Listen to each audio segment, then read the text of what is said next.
Hi, hello everyone. Welcome to our channel SSC Preparation 21 Day Study Challenge for SSC CGL Preparation లో ఇది day 8 study vlog.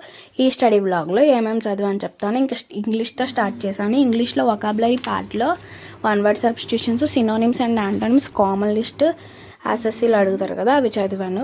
One word సబ్స్టిట్యూషన్స్లో ఏమేమి చదివాను అంటే D letter series మొత్తం complete చేశాను. ఇంక synonyms, antonyms, common లిస్ట్లో ఒక 50 వరకు చదివాను. సో ఇది వొకాబులరీ పార్ట్. నెక్స్ట్ రీజనింగ్ పార్ట్లో ప్రీవియస్ ఇయర్ క్వశ్చన్స్ తీసుకొని, అంటే ఒక సెట్ ఆఫ్ పేపర్ తీసుకొని అందులో క్వశ్చన్స్ అన్ని ప్రాక్టీస్ చేశాను. సో ఇది reasoning topic. So today GK question is what is the name of Indian parliament. So question is what is the name of Indian parliament. Answer తెలిస్తే comment చేయండి, pin చేస్తాను.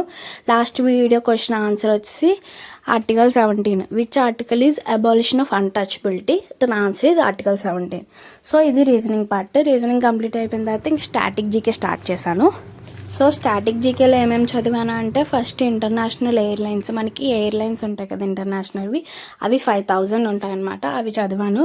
తర్వాత political parties in the world, తర్వాత some signs and symbols దేనికేంటి అని, మళ్ళీ newspapers అవన్నీ చదివాను. సో ఇది study vlog. Don't forget to subscribe to my channel. Stay tune for another study vlog. Okay, bye.